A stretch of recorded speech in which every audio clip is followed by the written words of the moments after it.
I was around 16 years old at the time. It happened in the suburbs of New Jersey. It was about 8 p.m. and completely dark outside. I was alone in the apartment where my aunt and I lived on the 4th floor of a very old apartment building in a very tiny complex.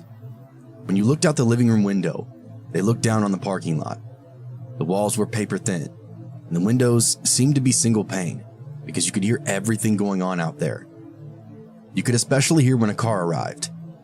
It was second nature to look out the window at the sound of a car because, well, we're so nosy, I guess. That night, I heard the sound of a very loud pickup truck. My uncles lived just down the road, and both drove pickup trucks and visited regularly. So I got up to check the window to see if it was one of them. This time it was not. It was a beat-up old Chevy truck with rust all over the place. Inside were 2 teenagers. The second I came to the window, the driver pointed straight at me, as though he absolutely knew who he was looking for and where I was. Now that freaked me the hell out, and I took a step back.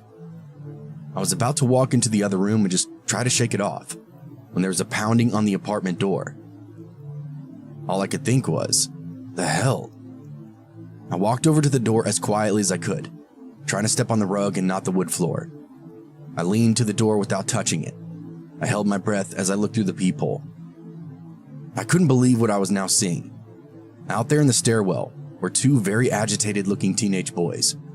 They were twitchy and jumpy, clearly on something, and one of them was holding a Home Depot bucket. And here's where my brain must have snapped into some sort of dissociative panic mode that would come back to haunt me later. In the bucket there was duct tape, a rope, a hammer, some wood, and a long, serrated-looking knife, like the kind you use to cut spray foam to make it smooth. I pulled back from the door immediately. My brain was going 1,000 miles an hour. For just the briefest of moments, I thought, there's no way this is real. There's no way they're just carrying a bucket of these murder tools right out in the open for me to see. It's so stupid. This has to be some sort of joke. Yeah, it has to be. I went to the peephole again to try to get a good look at them, and I didn't recognize either one. Let me tell you how significant this was for me. I was pretty well liked at my high school. I moved between social groups very easily. I got along with everybody. I got to know pretty much everybody, and everybody got to know me. Part of this, I believe, is because I came into high school with my self-confidence guns blazing. I had spent horrific years in middle school being bullied relentlessly for being a lesbian. When I got to high school, I swore I would never let anyone use that weapon against me ever again. So on the first day of 9th grade, when it was time to get up and introduce ourselves in the class, I said, "Hi, my name is insert name. I like girls." People were really impressed. They actually loved it. They loved how open I was, and they loved that they could ask me questions about anything. Looking back, part of me wonders if all my confidence blinded me to the fact that perhaps I made myself a target. When I realized I didn't know either of these guys, and that they were not friends playing some kind of weird prank, my heart sank even further. Now you would think the most common sense thing to do at this point would be to call the police, and you're right, it would be. But of course that's not what I did. You see, I knew that if I called the police and my aunt found out about this, I would never have a moment to myself ever again.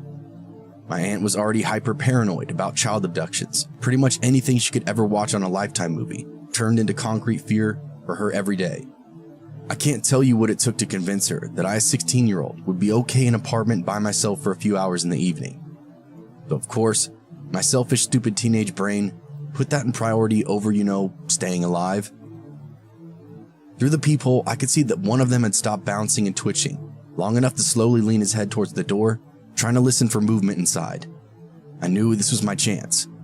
The second his ear touched the door, I pulled my hand back and slammed the door right where his ear was, and let out the deepest, most guttural shriek that I've ever made in my entire life. He fell backward. His friend tripped over him. They grabbed each other and started fumbling down the stairs. I got all the way to the floor and peeked through the very bottom blinds of the front window to see the truck peeling right out of there, tires smoking. Not one neighbor came out to see if I was okay, and I know they heard me. That was just as terrifying as the experience that I just had. I could hear on a regular basis when my neighbor to the left would sneeze too loudly, but none of them heard me screaming, Yeah, okay. I never saw those guys or that truck ever again, and despite how long I've made this story, the entire incident couldn't have taken more than 8 minutes from start to finish. I completely believe that seeing that bucket full of murder weapons was the moment my brain went into self-preservation mode.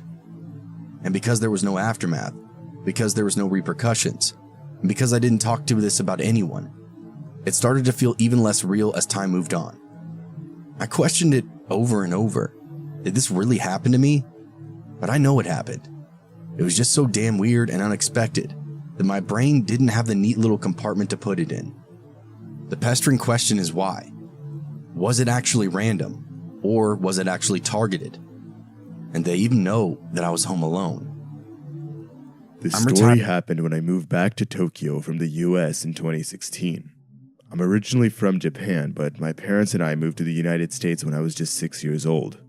On the first day in a new high school, I was really shy and I was rather new to the community. I considered myself a rather shy person. I was a kid in a new area. It was the first day of school, and I sat down on an appropriate-looking school bench and looked around me. I instantly noticed a girl waving and walking towards me. Her name was Ami, and we would soon become great friends in the future. She later introduced me to her friend group, and I liked them instantly.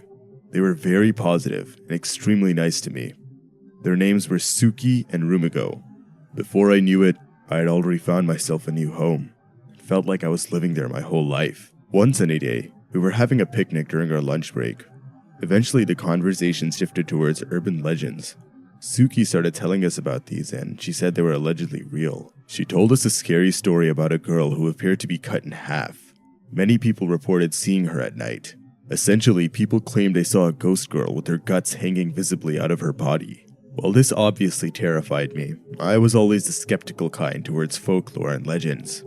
I personally believed that they were just made for children to behave or something to scare people with. Suki eventually asked her grandfather about the story, and he explained it to her.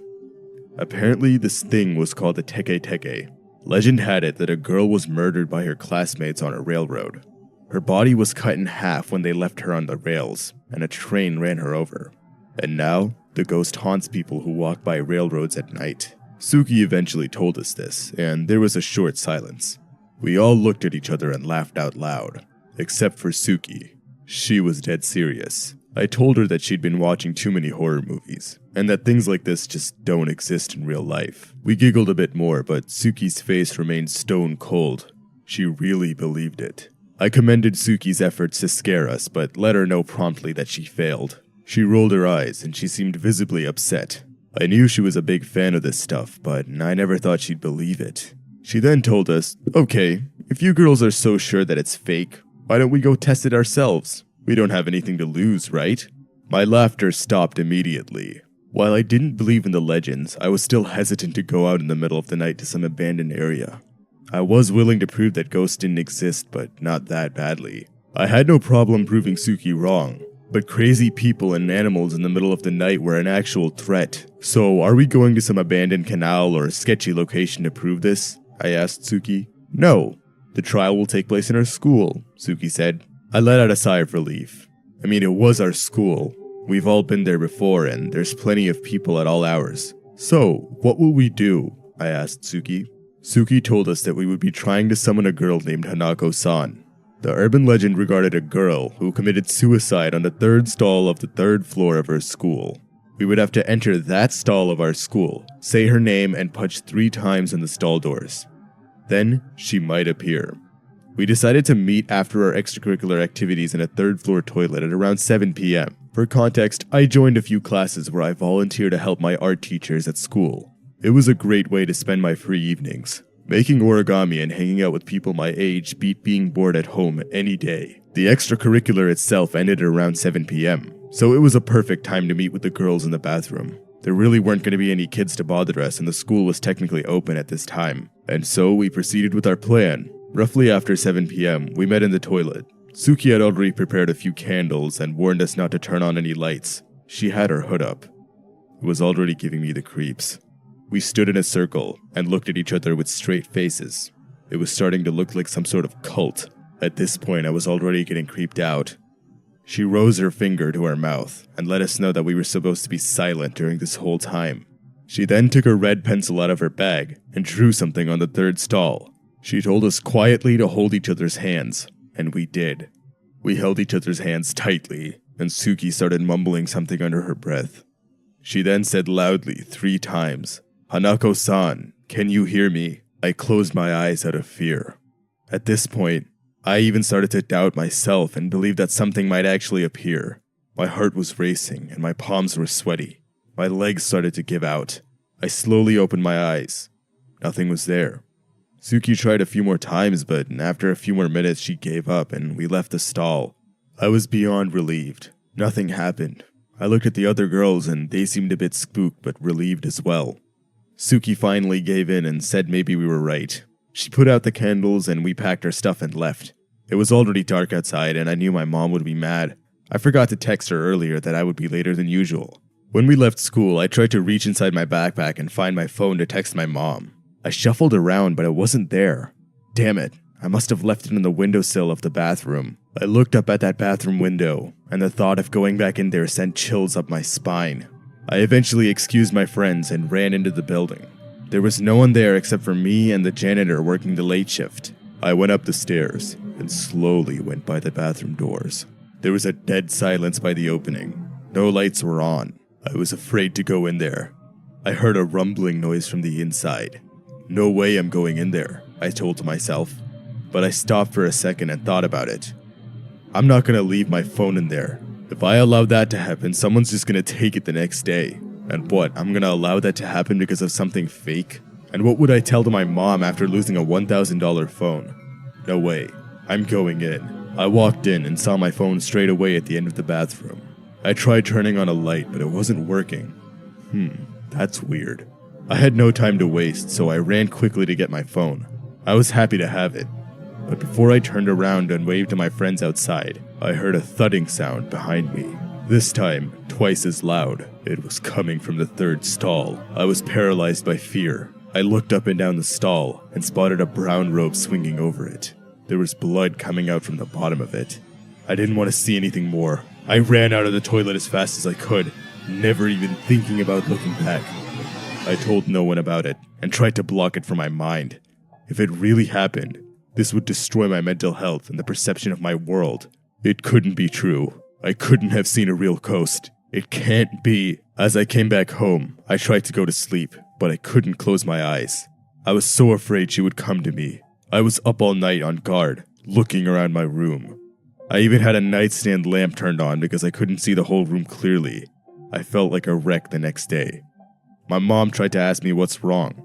I looked so tired and paranoid, but I didn't speak a word to her during breakfast. I was paranoid and terrified of the thought of going to my first class. It was on the 3rd floor. But what I saw as I walked up the stairs was somehow even more petrifying.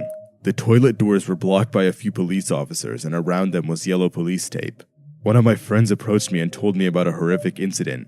Apparently, a lower grade girl committed suicide yesterday right after we left the bathroom. She waited for us to leave and then attempted to cut her wrist. That didn't work, so she hung herself. It then clicked, and I realized what I saw last night. It wasn't a ghost. It was a person. I was an eyewitness to that girl taking her own life, and I did nothing. I couldn't believe I just ran away in anticipation of it being a ghost. I burst into tears, still telling no one that I was there. Afraid of the consequences, I just told my friends that she must have came in there after I retrieved my phone. It may not be a ghost, but the guilt of what happened that night will haunt me for the rest of my life. I learned a lot and saw a lot when I was working the overnight shift at the Taco Bell in my town. We had one of the Taco Bell locations that would close the interior of the restaurant at around 1 a.m., but the drive-thru would be open all night long. It was a pretty simple job, especially since for the most part, after 2 in the morning you only had to deal with a few customers. And for the most part, the customers were pretty cool. But there was one interaction that I know I'll never forget. That night, there was only myself and one other person working. He was doing a lot of the cooking while I cleaned the restaurant for the morning shift and took in orders on the drive-thru headset. It was probably about 2 in the morning when this customer first came through. He had a fairly simple order, so we got him all set up and he came through the window without any problems. We talked a bit while I waited for his food to be ready, and I remember him asking me how many people we had in there right now, and I didn't think anything of it, so I let him know it was just me and my manager. But by that point, his food was ready and he drove away. No big deal, right? Wrong. 20 minutes after he pulled off, someone else set off our drive-through notice, and I began talking to them through the headset, asking how I could help them today. And right away, I recognized the guy's voice. I was curious as to why he would come back so soon, especially since this time when he placed the order, it was only for another drink. I told him to pull up to the window and I thought everything was going to be fine. But as soon as his car pulled up, I noticed he wasn't alone. He had 2 other people with him, and when they got to the window, the passenger and the person in the backseat began to get out of their car. I got a bad feeling about the situation right away, so I proceeded to close and lock the drive-through window, which is when they began flashing their pistols at the window. And I know the glass isn't bulletproof, so I was going to open the window. It's not worth getting shot over. But as I reached to unlock the window, one of the guys must have thought I was reaching for something and he pulled the trigger 4 times. I didn't even feel it, but I knew I had been hit when I heard the 3 men outside the window panicking before I heard their car tear out of the drive-through lane. I looked down and saw blood beginning to leak through my shirt. I fell to the ground clutching my torso. Everything around me began going black, and the next thing I knew, I was in the hospital, and almost 3 whole days had passed. The police didn't have any luck finding the guys who shot me, and my coworker claimed that they didn't even try to take anything after shooting me. According to the police, the shooter most likely didn't mean to fire his weapon, and when they did, all of the perpetrators panicked and fled the scene as fast as they had arrived. This happened when I was 15. I was visiting my dad for the weekend, as I tend to do often. My half-brother lives with them, and we're very close, and I consider him a full brother. We usually don't do much when I'm over at my father's house. We just hang out and have a good time.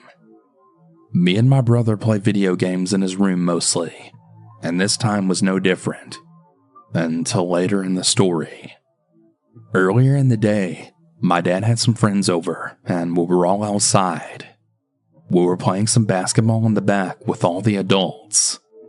I had overheard my dad telling them how a few weeks earlier, one of his acquaintances came up to my brother's window and had tried to take out the new AC that my dad had just installed. My dad punched him a few times and injured his hand doing so. We all thought the situation was pretty funny, and we had a little laugh about it. And that was pretty much the end of it. A couple of hours later, everyone left, and we went inside while my brother put his dog in the outdoor cage. He usually stays out there for a couple of hours. Keep that in mind, because it'll be important later. That night, our dad had let us know that he was going to be going out for a few hours, and he gave us the usual spiel.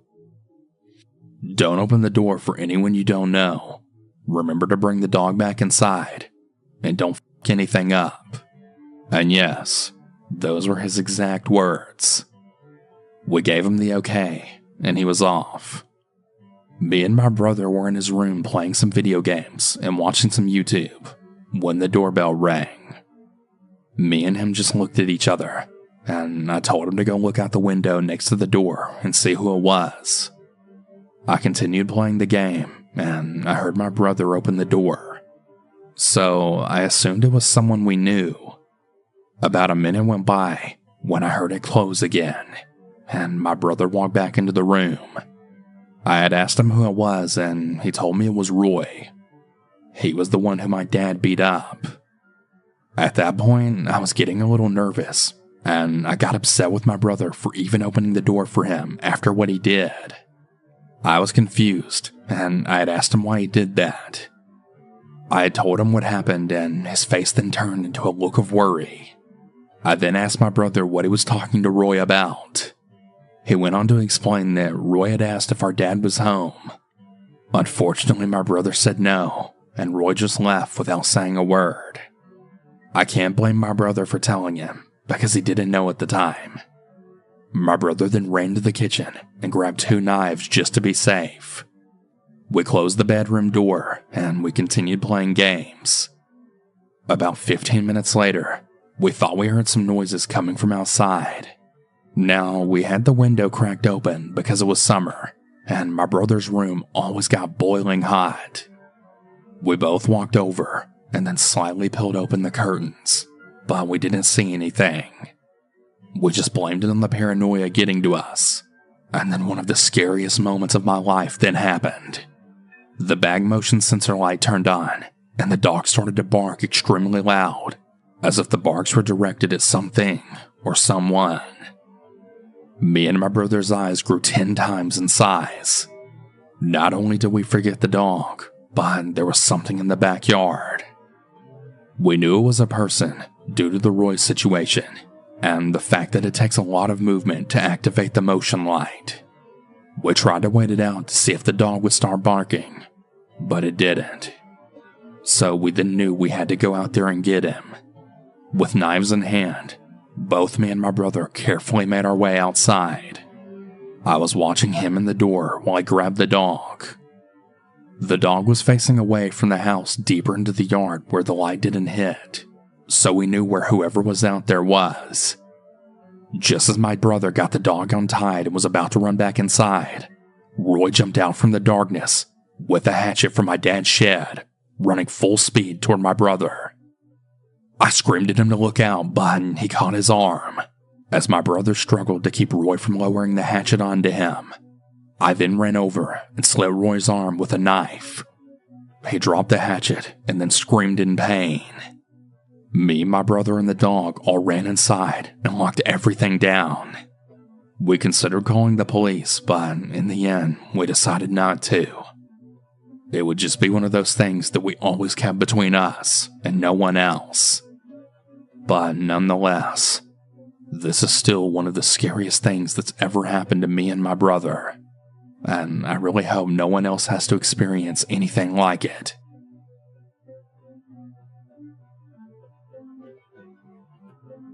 In 2015, I managed to land my dream job as manager of this really old rustic pub. It was the kind with stained glass windows, ornate bar fixtures, the works. But it was bought up by this big brewery company not long after, and they ended up cleaning house. So within 6 months of getting my dream job, I'd lost it again. I was desperate. I had rent and bills to pay, so I was ready to work just about anywhere, doing just about anything, for any money at all, really. So I ended up getting a job in this 24-hour off license in the middle of town, and it was my job to work the night shift, 8 p.m. until 6 a.m. This place was really busy, too. Had a cash machine inside, sold really expensive bottles of premium booze, and was mostly a cash business. It was the place that pretty much every single person who went out to drink and wanted to carry on drinking when the bars closed would stop off to pick up a few bottles before they got a taxi home. So I'm not messing around when I say we sometimes had like 7,000 pounds in cash on site by the end of the busiest part of the night shift. And well, I say we, I mean me, as I worked that shift entirely alone. So it's Sunday morning, about 5 a.m., and it's just before Christmas. The off-license had been extremely busy that night, and we had way more than 7,000 pounds on site. Like it had been Black Friday, which in the UK means that it was the last Friday before Christmas, so all the office parties had been in town, spending it up, and they pretty much all wanted booze to go home with, too.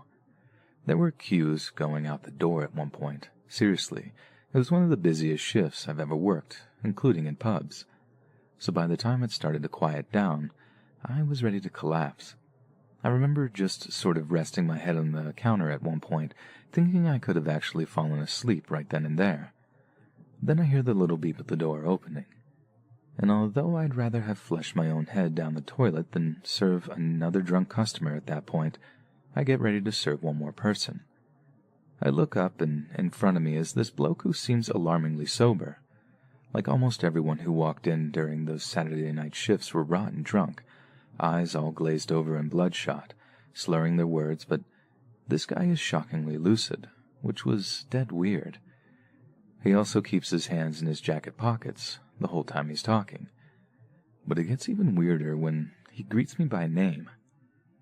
I thought he might have known me, and I just didn't recognize him, so I remain polite and say like, "Yeah, that's me.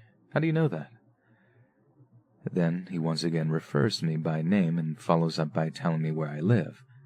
Again, I'm like, "How do you know that?" Only this time I'm also thinking that this is a plainclothes policeman or something, and I've done something wrong, like accidentally sold a bottle of booze to someone under 18, maybe even failed one of those underage tests the police try on occasion to catch businesses. Then he starts asking after my mom, then refers to her by name, and asks about my sister, again knowing her name too. He asks me if they're still living at such and such address, and gives their exact street address. I then apologize and tell them that I just didn't recognize him, figuring that he was an old family friend or something that I'd forgotten all about, but something about him is creeping me out all the same. He didn't once take his hands out of his jacket pockets, like to the point it was getting sort of odd. People talk with their hands all the time, and this guy's hands were like wedged into those front pockets on his jacket. That's when these other guys walk in, who also seem weirdly sober. They were quiet and deliberate in their movements, just pacing towards the counter and flanking the guy who seemed to know a little too much about me. Then really politely, the guy who seemed to know all about where I lived and where my family live asked me if there's a toilet in the back of the shop. I told him there was, and he tells me to walk back into it, lock the door, and not come out for at least half an hour. And just to make it clear that he's not really asking me, he shows me that he's holding something inside his jacket, something heavy. Only then do I realize what's happening. They proceed to take all the CCTV USB sticks, wreck the monitors, break into the safe, rinse the tills, empty the shelves of all the premium spirits. I mean, they absolutely robbed the place blind. All the while, I was just sat in the toilet, wondering how that guy knew where I lived or where my family lived. As they were leaving, I heard footsteps walking up to the toilet door, and I started shaking hard. Then I hear this voice telling me that I did the right thing, for the sake of my family, that all the stuff that they'd taken was insured, that no one but the insurance companies would lose a penny, and it was them who were the real thieves anyway. I ended up telling the police that I didn't get a good look at the guy's face, and that I wanted to help them, but that I just couldn't. I told them that it all happened really fast and that they must have been professionals because I didn't even get a chance to hit the alarm behind the counter. They must have gotten away with like 10 grand all in all, and they didn't even take half an hour to do it, more like 15 or 20 minutes to be honest. And they'd managed to make sure that the one person capable of identifying them wouldn't say a thing to anyone about it. Like I can't even tell you how frightening it was that they managed to work out where my mom and sister lived. People who put that kind of work into criminality, they really are not to be messed with. And besides, it's just stuff, just material stuff. It's not worth losing your life over, and it's certainly not worth risking your family's safety over. No amount of money compares to your own mom's safety.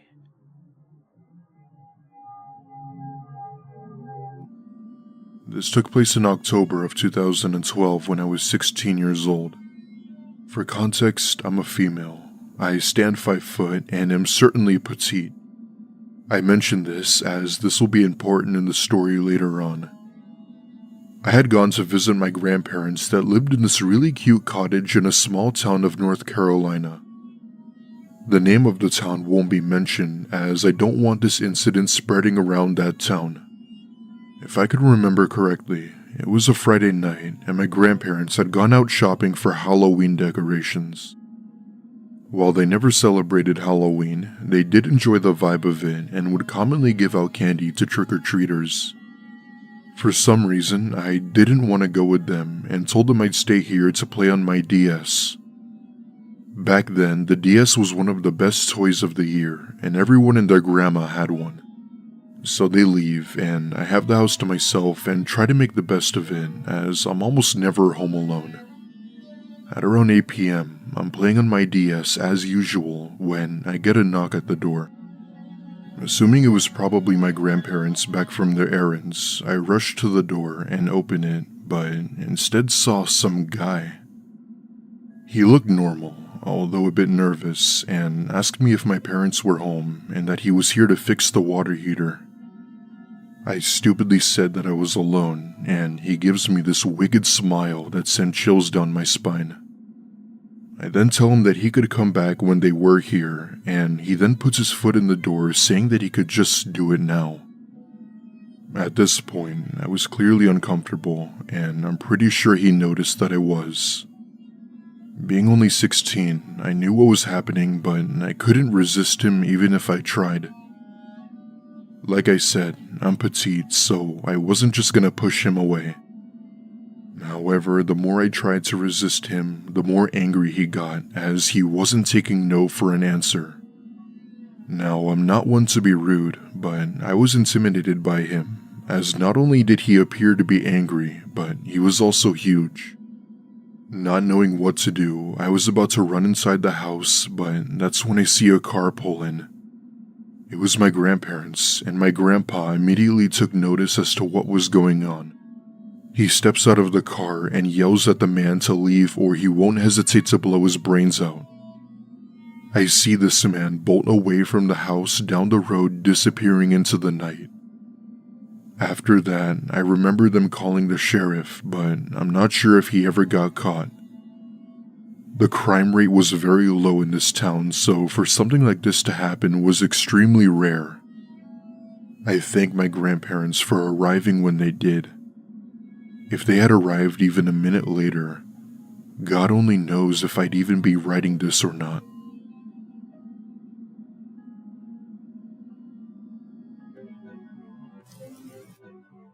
This is going to be a short but terrifying story, and it happened to me when I was 15. It still horrifies me to the very second I'm writing this. I was home alone one night during the summer of 2019, and I was doing my normal relaxation activities. You know, TV and video games.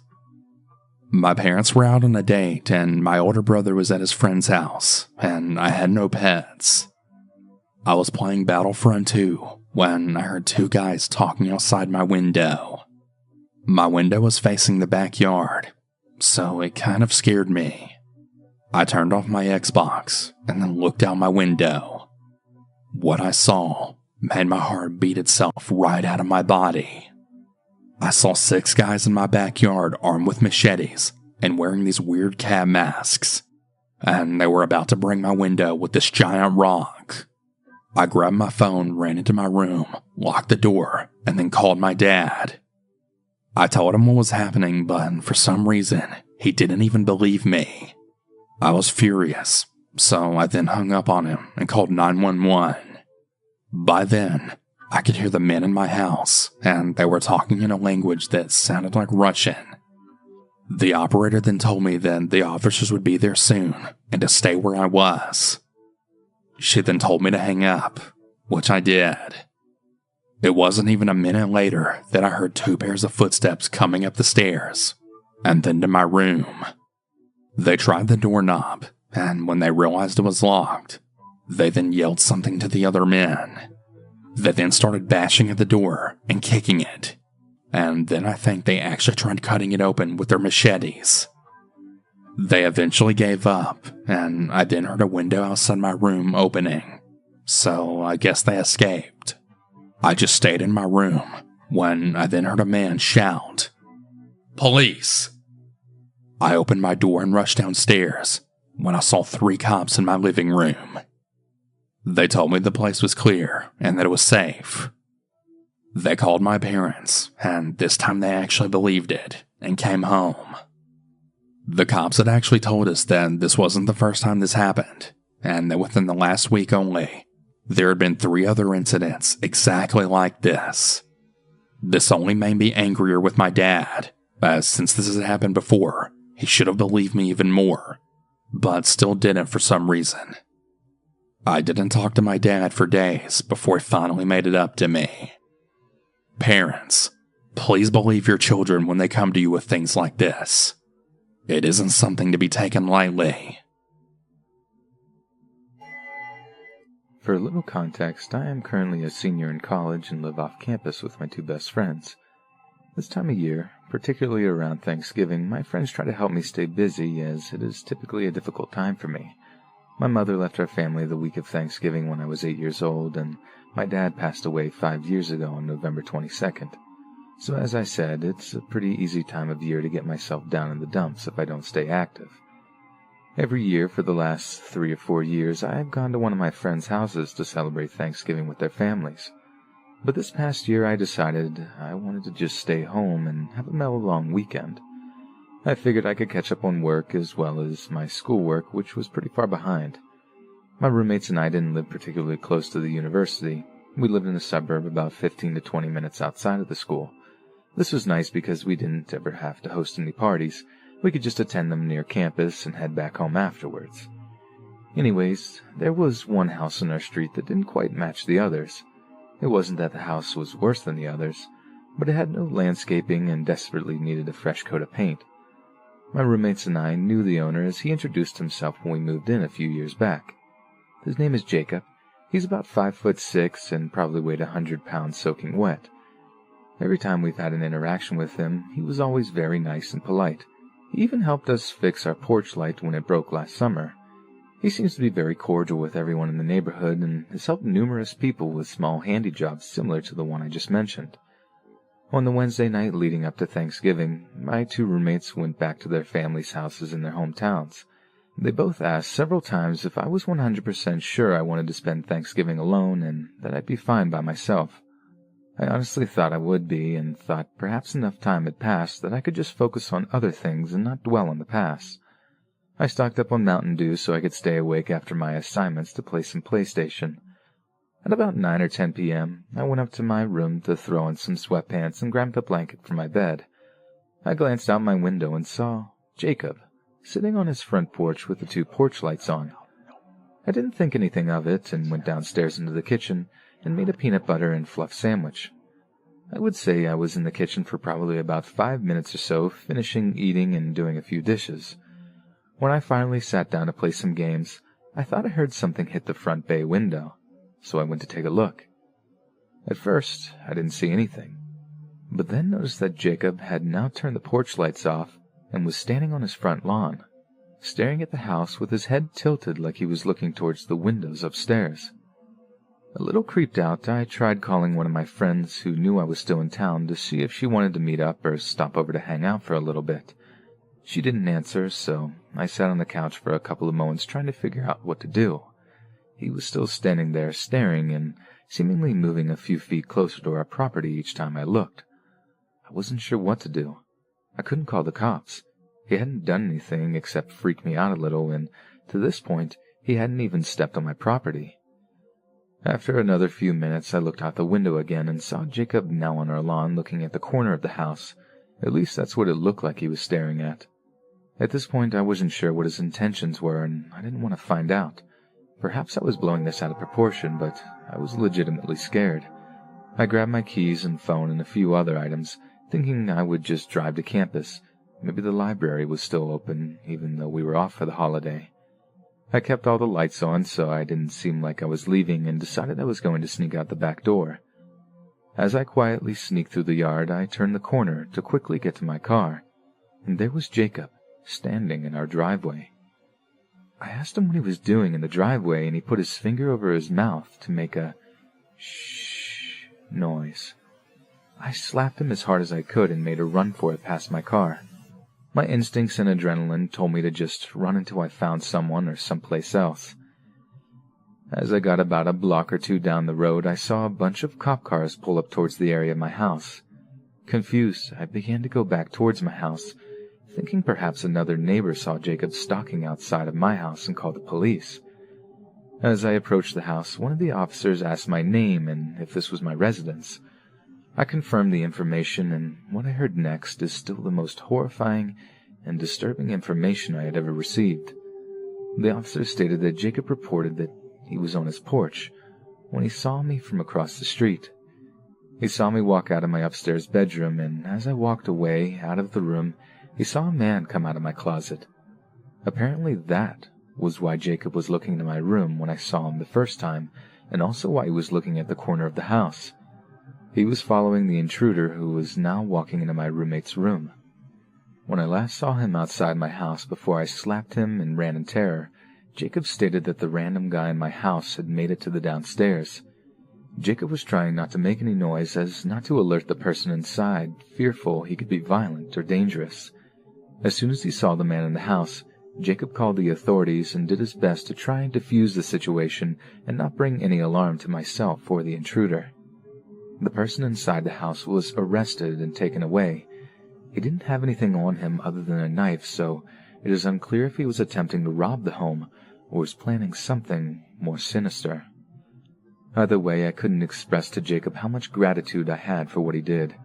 He even tried apologizing for how he handled the situation, stating that there were probably things he could have done differently to make sure I was safe and aware of the situation. Unfortunately, this experience adds another mental scar to this time of year that will take a long time to get over. But one thing I can be sure of is that I will never spend a Thanksgiving holiday alone again. I'm a 36-year-old male, and I live in a ground-floor apartment in a seaside town in England with my girlfriend. This incident occurred on a Saturday night. I was home alone because my girlfriend was having an evening out with two friends that she hadn't seen in a couple of months. I'm a night owl at heart, so I like to stay up late on the weekends, and I wanted to wait up anyway just in case her or her friends needed me to drive them home instead of getting a taxi. I'd planned to catch up on some YouTube videos and maybe play a game on my laptop. It was about 10:30 p.m. when I heard the sound of my front door handle moving. I paused the TV and listened, and I heard it again. It sounded like someone was rattling my door handle very quickly. I was confused because I wasn't expecting my girlfriend to be home or call me to pick her up until closer to midnight. So I headed to the door and looked out the peephole. The noise had stopped by the time I reached the door, and when I looked out the peephole, my blood then froze. I saw a man standing further away from my door, facing away from me, so all I could see was the back of his head. It looked like he had his head in his hands. I got a bad feeling in my stomach, and I decided to pretend that I wasn't home, figuring it was just some drunk idiot who got the wrong house. I went back to watch TV, but I had kept the noise lower than before. About half an hour passed, and I heard the same noise yet again. I was very on edge, and I immediately shot up and headed for the door. I decided this time that I'd open it, and I didn't ask him what the hell his problem was. I did just that, except when I opened the door, the guy just gave me a bewildered look before backing away. When I opened the door, I said to him, "Look, man, I don't know who you are, but I saw you trying to open my door earlier. If you don't leave right now, I'm contacting the police." I didn't recognize this man as a neighbor, and his eyes looked tired, with black circles underneath them, and he looked solemn. I stood there watching him as he backed off, before he went to the entryway to our apartment block and just sat there, head in his hands. I went back into my house, but before I did, I then said, "Just go home, man," and then shut the door. I wasn't sure if I should call the police because I didn't want to waste their time if the guy simply had the wrong house, which I felt he maybe had since he looked at me so confused. I shot a text to my girlfriend explaining the situation, and I told her to make sure she calls me when she wants to come home because I didn't want her to get a taxi and risk running into the guy outside. I told her to not cut her night short, and I was fine picking her up at any time, and that I'd drive her friends home too if they wanted. I knew she wouldn't be out until 4 a.m. because we're both too old to party like that nowadays, but I didn't want her to cut her night short either. I ended up turning the TV off and just sitting on my phone until my girlfriend called just after midnight to say that she was ready to come home. When I went to go get her, the apartment entryway was now empty, as were the stairs leading to the upper floors from what I could see. I didn't see the man again, although I was very vigilant walking along the street to my car.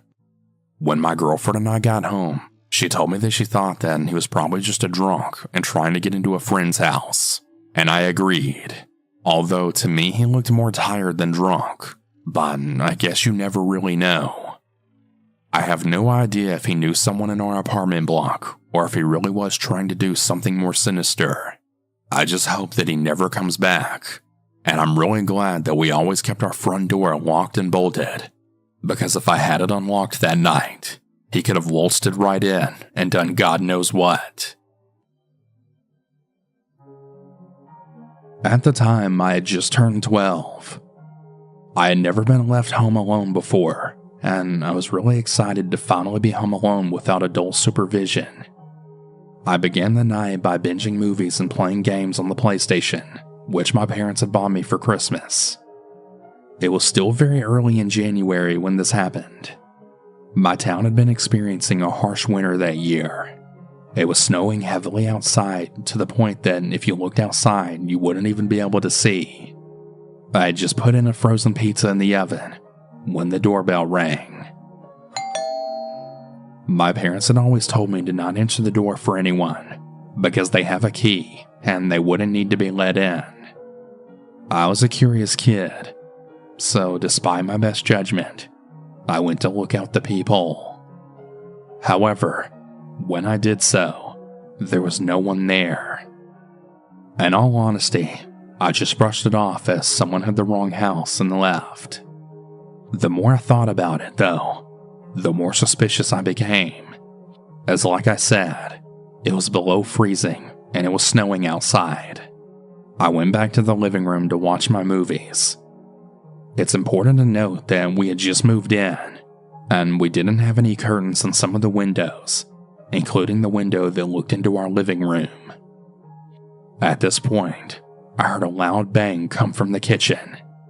I assumed something had fell, and as tired as I was, I didn't go see what it was. When I finally had, I had noticed my pizza had been overcooked. I threw it in the trash, and when I had gone back into the living room, I had then noticed someone looking into the living room. I pretended that I didn't see them, and tried to discreetly call my parents. To the horror of my 12-year-old heart, they didn't answer. I tried not to panic, and I just went into my parents' bedroom and locked all the doors. I crawled under the bed, and once again tried reaching out to my parents. When they did finally answer, I told them what happened, and they rushed home. But by the time they got home, whoever was outside was long gone. I have no idea who it was that was outside, or what their intentions were. But I really hope they don't ever return.